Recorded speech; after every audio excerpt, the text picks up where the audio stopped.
Nouveau journal sur Télé 50, bienvenue à tous.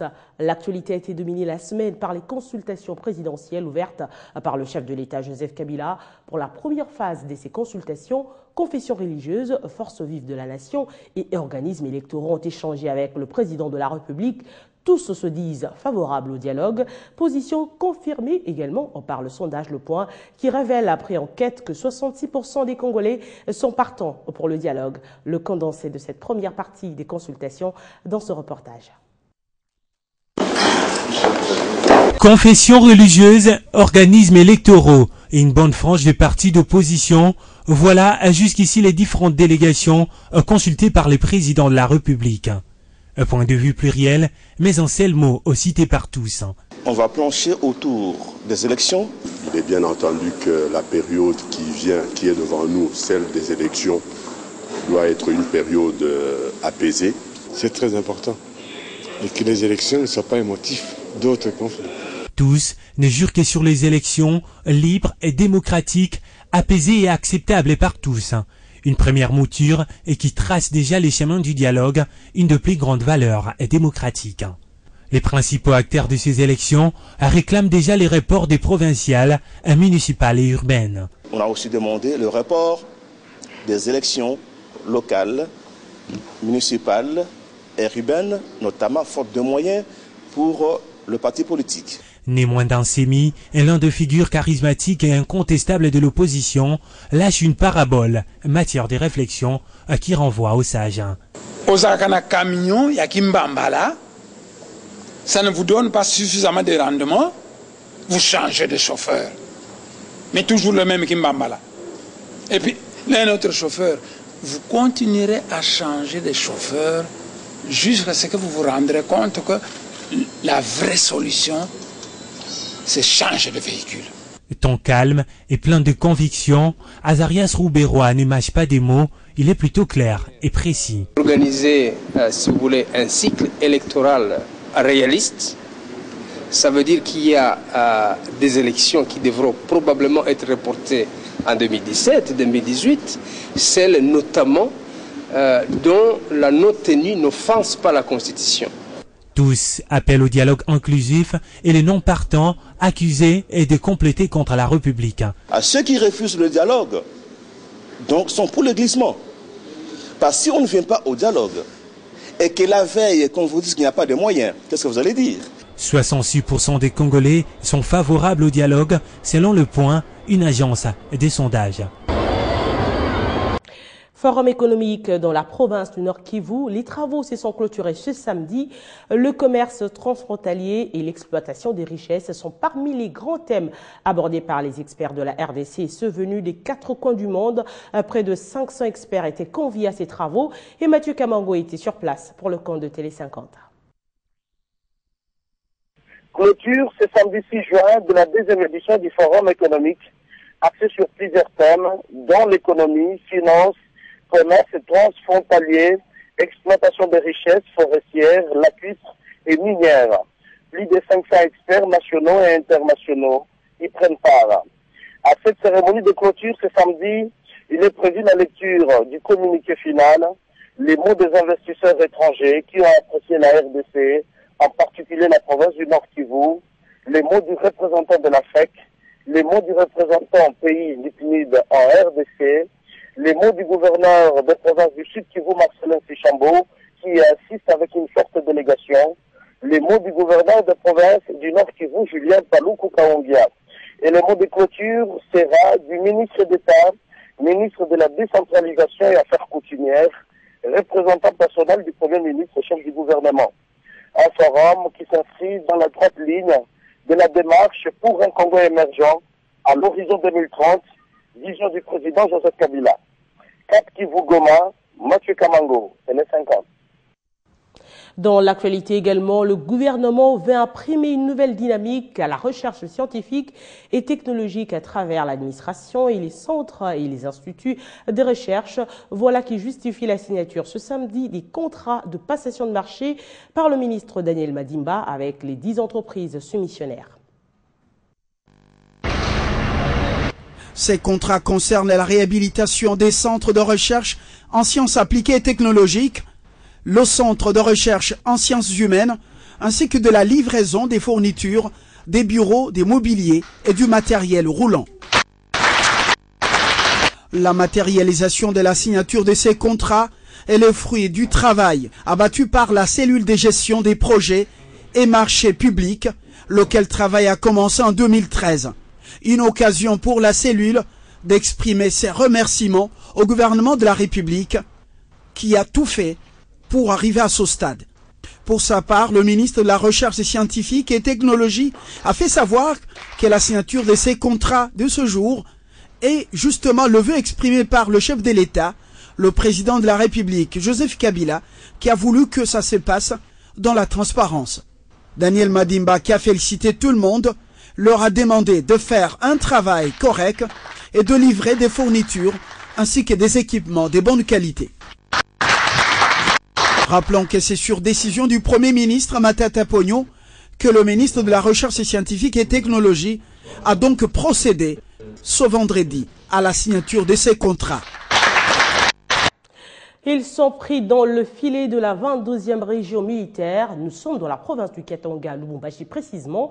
10 voleurs à main armée. Ces bandits sont cités parmi les auteurs de plusieurs cas de braquage enregistrés il y a peu dans la capitale Cuprifère. Ils ont été présentés ce samedi à la mairie. Josué Mouyomba.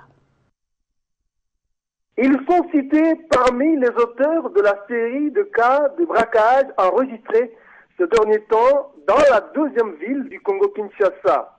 10 bandits à main armée ont été présentés à la mairie de Lubumbashi par la 22e région militaire.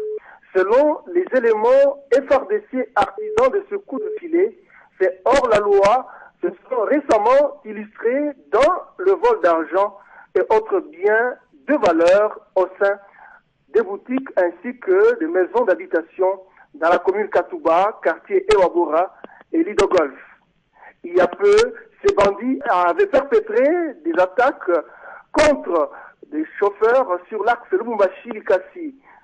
Cette arrestation peut être considérée comme un début de soulagement pour les Louchoises et Louchois qui, depuis un temps, ont commencé à passer leur nuit avec la peur au ventre, surtout avec l'attaque de la famille du député provincial Jacques Kabanda et de celle de l'éditeur du journal Le Fédéral Jacques Mungambe. Les autorités locales se sont saisies une fois de plus de l'occasion pour réaffirmer leur détermination à démanteler tout ce réseau mafieux, cela avec le concours de la population. Lubumbashi, Josué Mouyomba, Télé 50. Et puis l'université de Kolwezi, toujours dans le Katanga, piloté avec succès le forum historique sur le développement de Lualaba. Malgré les nouvelles infrastructures, cette institution est confrontée aux sérieux problèmes d'eau et d'électricité. L'université de Kolwezi s'inscrit de plus en plus sur la liste des grandes institutions d'enseignement du Congo-Kinshasa. Elle ne cesse de faire parler d'elle, surtout avec l'organisation récente du Forum pour le développement de la nouvelle province du Lualaba. À l'initiative de son recteur, le professeur Ipanga Chibwila, ces assises ont réuni plusieurs centaines de notables du coin, venus de Kinshasa, de l'intérieur et même de l'extérieur du pays. L'objectif principal de ce forum était de réunir les intelligences de toutes les composantes du Lualaba en vue d'établir un cahier de charges sur lequel les futurs animateurs devront se baser pour développer l'entité. L'université de Kolwezi, organisatrice de ce forum historique, a bénéficié il y a peu de nouvelles infrastructures, des auditoires et un amphithéâtre moderne. Cela est fruit du financement du gouvernement provincial en partenariat avec une entreprise minière de la place dans le cadre de la révolution de la modernité initiée par Joseph Kabila Kabange. Cependant, cette institution est presque enclavée sur le plan de la recherche à cause du manque de la connexion Internet. Cela est dû à l'absence de l'énergie électrique de la Société nationale d'électricité. Cette situation empêche même les étudiants et le corps académique à accéder à l'eau potable malgré la présence du système d'adduction d'eau. Selon nos sources, il y a près de 5 ans, la SNEL a érigé une sous-station en vue de résoudre le problème. Par contre, ce dispositif demeure inopérant. La splendeur de ce bijou légué à la jeunesse estudiantine de la nouvelle province du Lualaba risque d'être ternie par l'absence de l'énergie électrique. Dans un autre chapitre, 2 nouveaux ouvrages sont sur le marché du livre africain et mondial. Le premier, quelle politique d'intégration pour quelle unité de l'Afrique du XXIe siècle? Et le second, nouvel élan du panafricanisme, l'émergence de l'Afrique et la nécessité de l'intégration régionale. Ce sont les œuvres du professeur Oswald Ndeshio de la faculté de droit à l'université de Kinshasa. Ces ouvrages ont été portés sur les fonds baptismaux ce samedi 6 juin au cours d'une cérémonie organisée au fleuve Congo-Tel.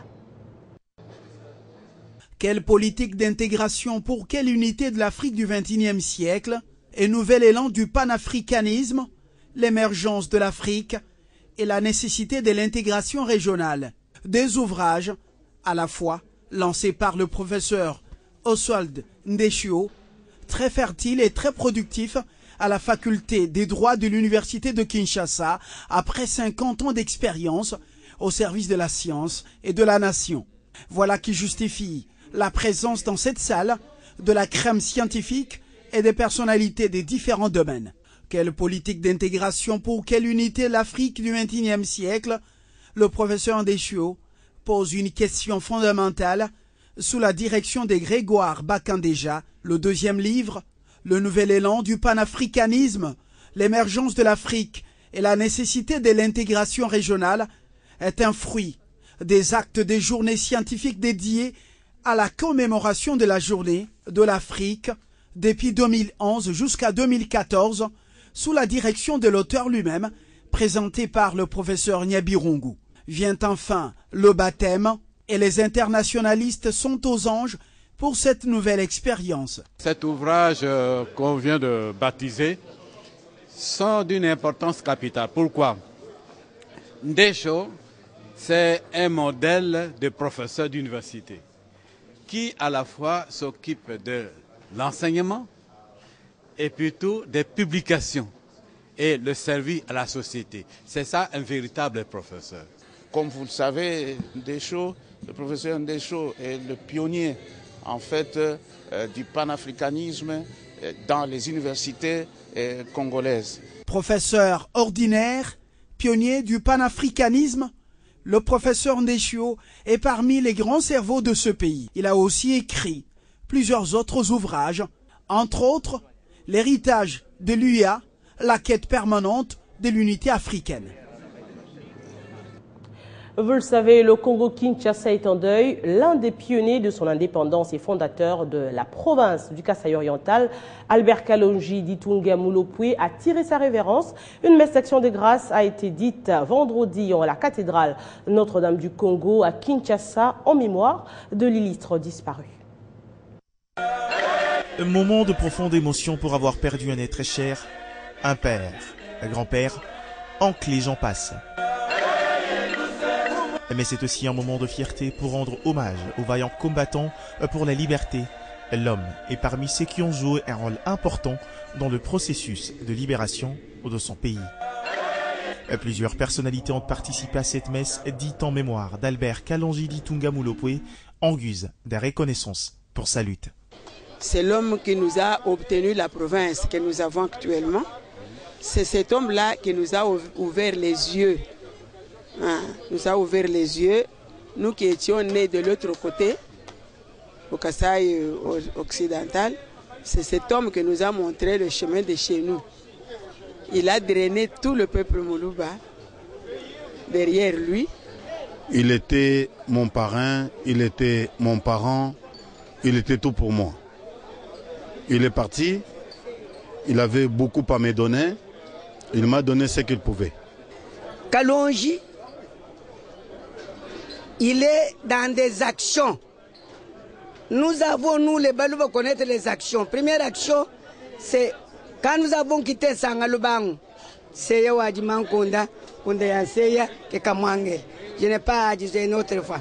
Bon, et puis deuxième événement, c'est quand une vague de Balouba était partie vers Louloua pour chercher des biches, tout ça pour manger.